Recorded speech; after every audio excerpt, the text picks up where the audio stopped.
Саламатсыздар, урматтуу көрүүчүлөр. Сиздер менен түстүү тасма берүүсү жана мен Айжамал Амангелди. Бүгүн сиздер менен спорт жаңылыктары менен бөлүшөбүз. ССК выстрел практикалык тапанча жана РСС менен атуу боюнча беттеш өттү. Катышуучулардын арасында жаңы баштагандар да, тажрыйбалуу спортчулар да бар. Кийинки видеодо беттешти көрө аласыз. Беттеш биздин полигондо өттү.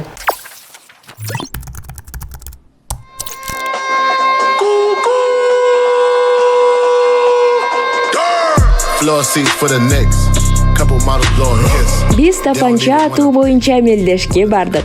Бишкектен алыс эмес чоң арык аймагында ОК комплекси жайгашкан. Күндүз практикалык тапанча атуу клубунун сентябрь беттеши болду. Бүгүн бизде сентябрь деп аталган клубтук беттеш өтүп жатат. Бул тапанча жана карабин калибриндеги тапанча атуу боюнча практикалык мелдеш. Болжол менен 45 катышуучу бар. Ошентип атууга убакыт келди. Катышуучулардын арасында айымдар да бар. Ок атууну үйрөнгүсү келген кыздар мыктыраак катышаарын билдиришти.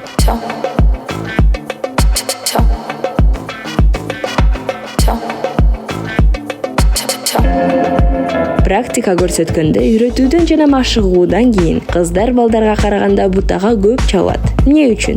Жооп жөнөкөй. Алар инструктордун сөзүн бөлбөй угушат.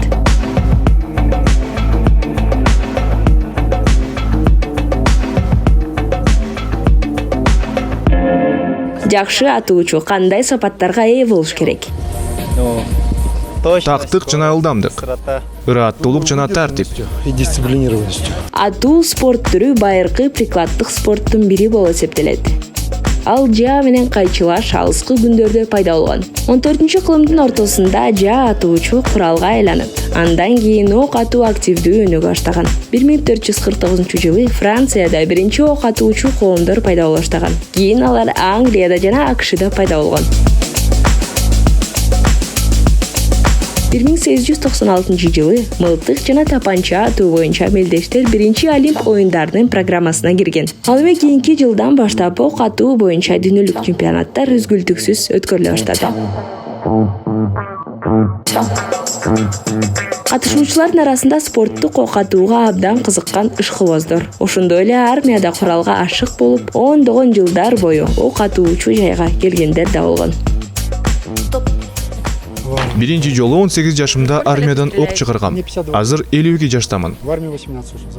Республикалык жана эл аралык деңгээлде атуу менен алектенген профессионалдар да болгон. Сынак бир нече этаптан турду. Судья тактыкка жана техникага баа берди. Эч кандай мыйзам бузуу болбогонун көзөмөлдөп турду. Атаандаштыкта коопсуздуктун бузулушу мүмкүн. Бүгүн эч кандай мыйзам бузуулар болгон жок. Дээрлик бардык катышуучулар тажрыйбалуу. Бул жерге биринчи жолу келген саналуу гана адамдар бар.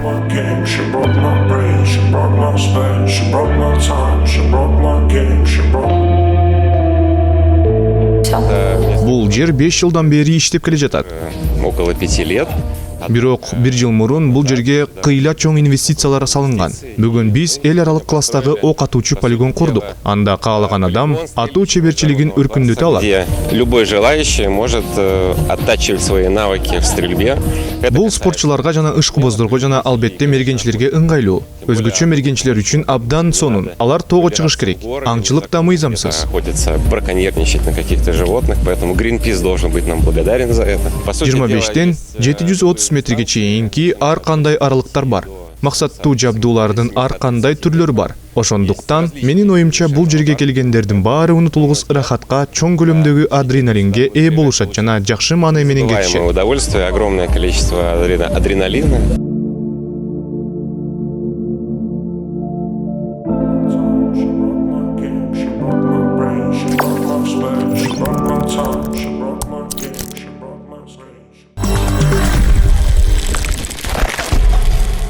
Аттуу беттештеринен тышкары Бишкекте чуркоо боюнча мелдештер өттү.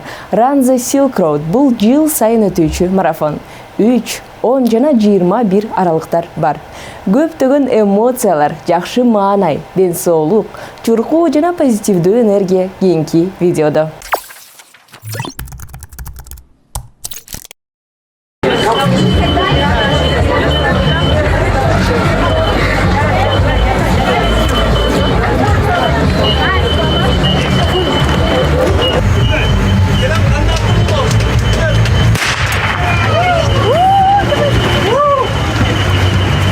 Ушинтип кыргызстандыктар 2021 Run the Silk Road жарым марафонуна катышуусун жигердүү, жалындуу жана шайыр башташты. 1000 спортчу күчүн сынап көрүүнү чечти.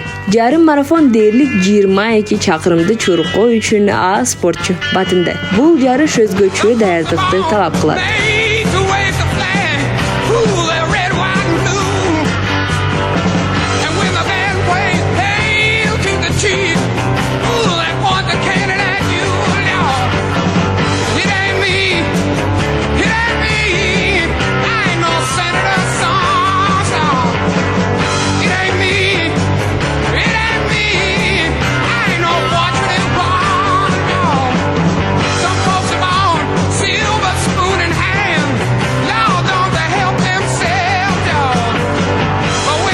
Он чакырым аралыктагы тажрыйбалуу спортчулар үчүн 3 чакырым узак аралыкка биринчи кадам болуп саналат. Скандинавиялык басуу дисциплинасына катышса болот. Ошондой эле мүмкүнчүлүгү чектелген адамдар стартка чыгышты.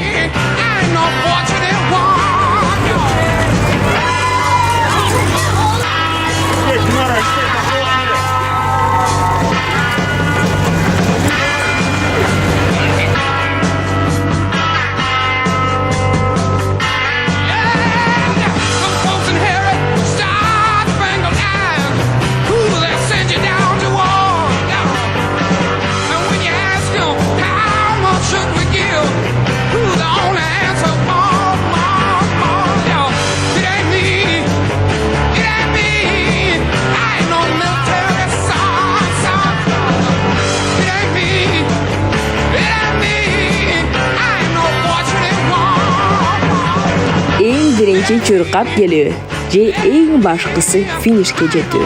Катышуучулардын максаттары ар кандай. Эң башкысы бардыгын спортко болгон сүйүү бириктирет. Вот я первый раз попала. Мен мындай марафонго биринчи жолу катышып жатам. Мага абдан жакты. Это, наверное, в первую очередь. Мен бул жерде өзүм үчүн, балдарым үчүн жана үй бүлөмдүн мотивациясы үчүн катыштым. Ну и, конечно, ради себя. Вот. Мен коркчумун. Чуркап жете албайм го деп ойлогом. Көрсө баары абдан оңой жана жөнөкөй экен. Мен финишке жеттим. Ал тургай токтогон да жокмун. Не останавливалась. А мне говорили, если вдруг будешь там уставать, можешь просто ходить. Нет, я бежала, и это здорово. Мен ууланып калдым. 3 күн эч нерсе жеген эмес элем. Встать на пьедестал.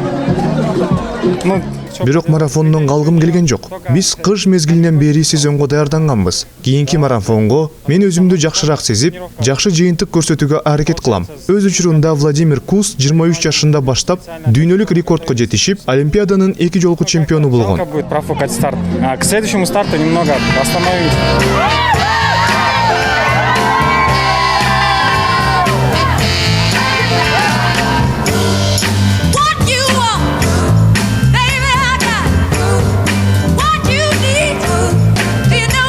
Я думаю, конечно. Мен адамдарды мотивациялайм деп ойлойм. Өткөн жылы ковидтин айынан катышуучулар азыраак болду. Мурда 3-5 миңден болчу. Бирок адамдар денесине кам көрүп, сергек жашоо образын кармаганы жакшы. Ситуации те 2 года и по 3000 человек участвовали, и по 5000 человек участвовали. Очень приятно, что люди задумываются о своем здоровье и как-то поддерживают свой здоровый образ жизни.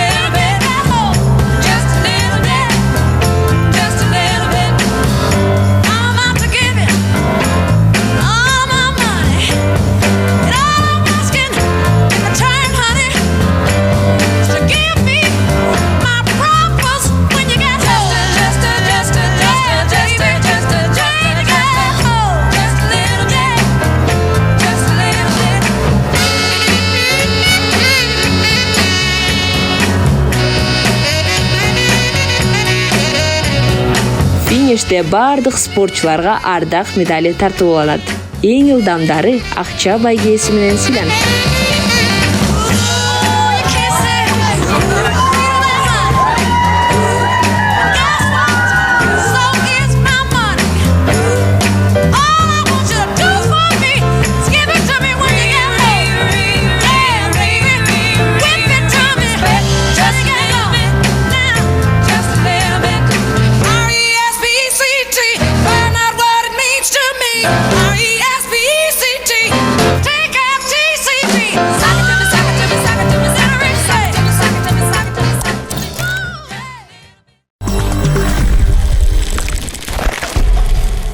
Ал эми чурко аттардын сүйүктүү эрмеги. Кийинки видеодо Кыргыз Республикасынын ат спорту федерациясынын вице-президенти Манасбек Султанов алар кыргыздын уникалдуу тукуму, кыргыздын кара байыры тууралуу айтып берет.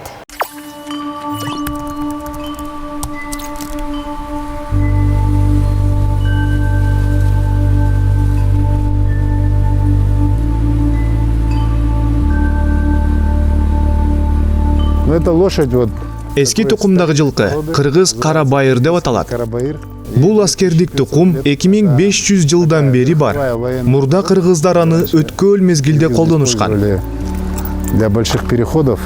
Абдан чыдамкай, чоң аралыктарга саякат кыла алат. Огромные дистанции на войне. Ну, военная лошадь. Азыр биз буларды спортто колдонобуз. Жакшы араб жылкысы $1 миллион бааланат. Где-то порядка $1 миллиона. Ну, надеемся, что Биздин аттар да кымбат болот деп үмүттөнөбүз. Очень дорого. Бул дыйкандарга жардам берет эле, экспортуна болот. Ар бир улуттун өзүнүн тукум жылкылары бар. Жана бул кыргыздын аргымактарынын тукуму. Бул улуттук баалуулук. Есть свои породы лошадей. Ну вот это порода киргизских аргамаков. Надо обязательно ее восстановить.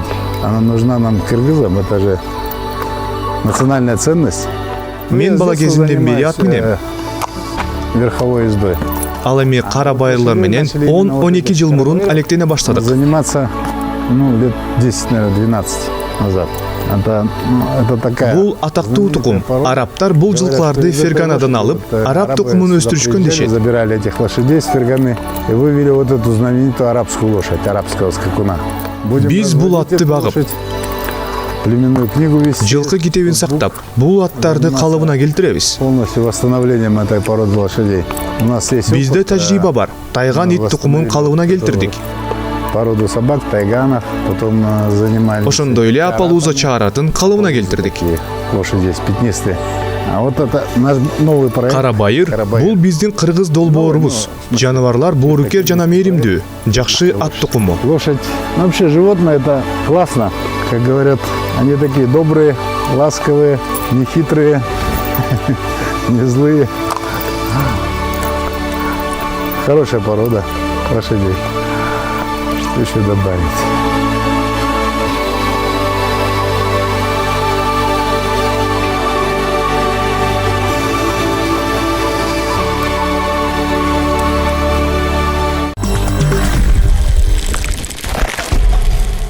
Бүгүнкү чыгарылышы спорт жөнүндө болгондуктан биз сизге чуркоо гана эмес, секирүү тууралуу да айтып беребиз. Дик Фосбери колледжде тажрыйбалуу бийиктикте секирүүчүлөр менен атаандаша албастыгын түшүнгөндө башкача артка секирүүгө аракет кылды.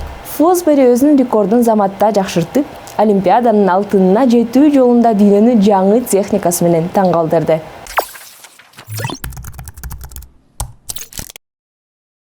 60 жылдардын башында Дик Фосбери өзүн дээрлик бардык спортко сынап көргөн. Бирок 16 жашында бийиктикке секирүүнү баштаган. Ал колледжинде күчтүү спортчулар менен стандарттуу секирүү техникасын колдонуп атаандаша албаганда, Фосбери башкача секирүүгө аракет кылган. Артка ар бир бутун үстүнө ыргытып, планканы кармап, секирүүнүн ордуна салттуу стилиндеги секирүү техникасына ылайык Фосбери планкага аркасы менен секирди. Фосбери рекордун 15 сантиметрден ашык жакшыртып, машыктыруучуларын жаңы секирүү техникасы менен таң калтырды. Кийинки бир нече жыл ичинде Фосбери техникасын жакшыртты жана Америка Кошмо Штаттарындагы улуттук конкурста утуп, ошону менен 1968 жылы Мексикада өткөн Олимпиадада катышуусун камсыз кылды. Олимпиада оюндарында Фосбери жаңы техникасы менен дүйнөнү таң калтырып, 2 метр 24 сантиметрдик рекорд менен алтын медальга ээ болду. Кийинки Олимпиада оюндарында бийиктикке секиргендердин дээрлик бардыгы белгилүү болуп калган Fosbury Flop техникасын колдонушкан. Бул техниканын сыры эмнеде? Жооп физикада жатат. Тактап айтканда, массалык борбор түшүнүгүндө. Ар бир объект үчүн эгерде массанын объектке кантип бөлүштүргөнүн эске алсак, анын бардык массасы топтолгон орто чекитти таба аласыз. Мисалы, тегистик бурчтуу объект массалык борбору кесилиште бирдей тыгыздыкта жайгашат. Эки диагоналдын ар бир бурчтан бирдей аралыкта. Башка объекттер үчүн массанын борборун ушул сыяктуу эсептөөлөрдү колдонуу менен табууга болот. Же түздөн-түз массалык борбордун астындагы тең салмактуулук чекити аркылуу. Шыпыргыны алып, акырындык менен колдоруңузду бириктирип, алар тийгенге чейин тең салмактуулукка аракет кылыңыз. Баланс чекити шыпыргынын массалык борборунун астында. Адамдын да массалык борбору бар. Көпчүлүк адамдар үчүн алар турганда массанын борбору курсакта болот. Колуңузду өйдө көтөрсөңүз, массалык борбор кайда жылат? Массанын борбору жогору карай жылат. Массанын борбору денеңиз кандай абалда болсо, кыймыл учурунда дайыма өзгөрүп турат. Массанын борбору денеңиздин сыртында да болушу мүмкүн. Сиз алдыга эңкейгенде, массаңыздын борбору таптакыр массасы жок жерде курсагыңыздын астында болот. Бул кызыктай көрүнөт, бирок бул сиздин бүт массаңыздын орточо позициясы. Көптөгөн объекттер үчүн массанын борбору денелеринин сыртында. Мисалы, пончиктер же бумерангтар. Эми Fosbury Flop'ко көңүл буруңуз. Секирүүчүнүн масса борборунун позициясынын жылышын байкаңыз. Секирүүчү өтө ылдам чуркайт. Андыктан ал секиргенде анын горизонталдык ылдамдыгын вертикалдуу өзгөртө алат. Артка эңкейгенде секирүүчүнүн массалык борборун караңыз. Массалык борбор планканын астында. Бул секирүүнүн сыры мына ушунда. Fosbury'ге чейин колдонулган эски техникаларда секирүүчү массалык борборун бир нече сантиметрге көтөрүп, секириш үчүн чоң аракет кылыш керек болчу. Бул Fosbury Flop үчүн зарыл эмес. Fosbury Flop'тун өзгөчөлүгү бул секирүүчү ошол эле аракет жасап, денени алда канча жогору көтөрө алат. Спортчу массалык борбору мындан ары жогору көтөрүлө албаса, анын ийилген денеси көтөрүлө ала тургандай планканы ушунчалык бийик көтөрө алат. Fosbury'нин техникасы секирүүчүнүн денесин массалык борборунан бөлүп, бийиктикке секирүүнү жаңы деңгээлге көтөрдү. Жана ошону менен барган сайын чоң бийиктиктерди багынтууга мүмкүнчүлүк берди. Ошентип, Fosbury Flop спорт тарыхында чоң секирик болду. Чынында артка карай чоң секирик.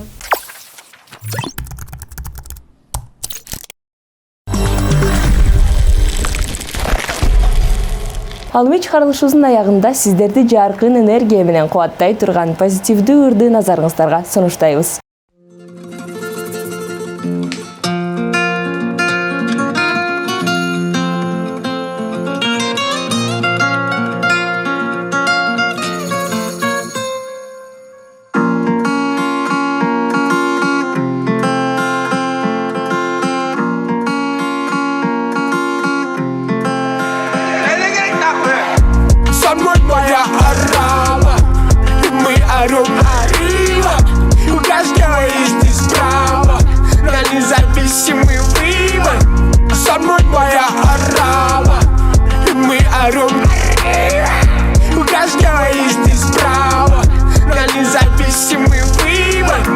Может, еще по одной, родной. Чё ты серьезный, худой стал? Что происходит в этом доме? Воняет так, будто кто-то здесь помер. Сонька, джойстики, батька, чёски тип. Там есть место, мне постели. А где мой интерес, есть мои деньги. Деньги мне не интересны. Я вылез из задницы, мне было тесно. Не учи меня, ты мне не отец. Детские мечты, искали мы средства. Полгода живу без сна уже. Все, что заработал совместно, тратить. Все, что на теле 0,5. Я уже давно перестал думать из-за брата. Кормят лишь новые идеи, как поднять своих братьев. Эй, Люха, ертең ұйықтап қалмашы, завтра первый выпуск снимаем.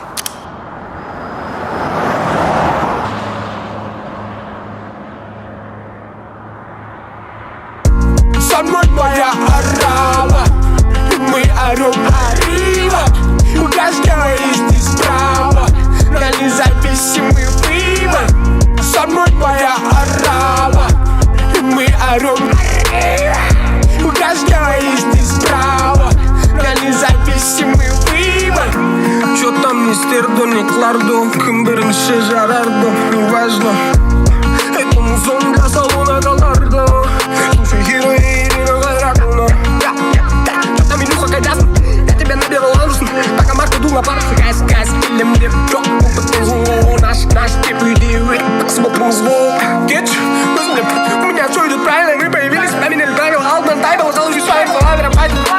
осени ушли не карантина.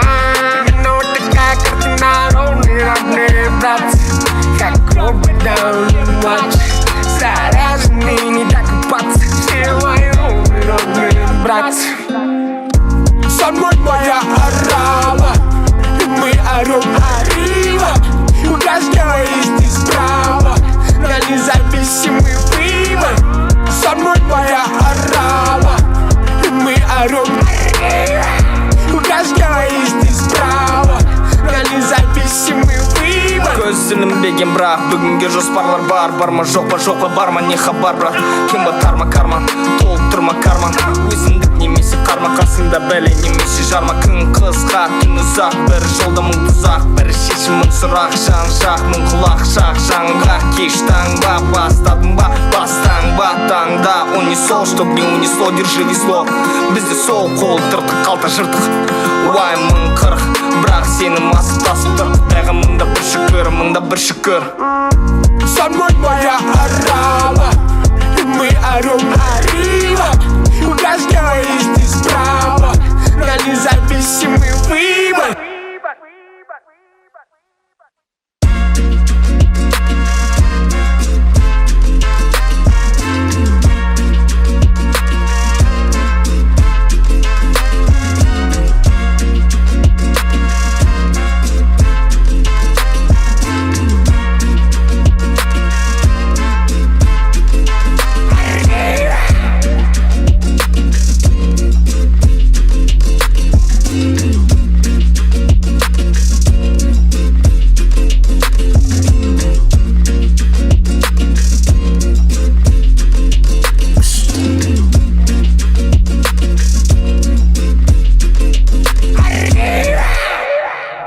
Рядом подружка твоя крутится, распутница.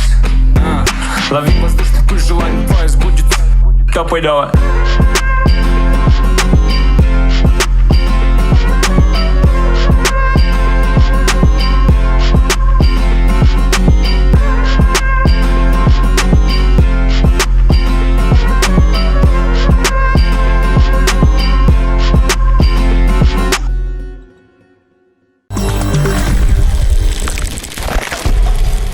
Ушинтип биздин спортко арналган чыгарылышыбыз аягына келди. Көрүүчүлөрүбүзгө чын ден соолук жана узун өмүр каалайбыз. Сиздер менен мен Айжамал Амангелди жана Түстүү Тасман берүүсү болдук. Кийинки чыгарылышта көрүшкөнчө.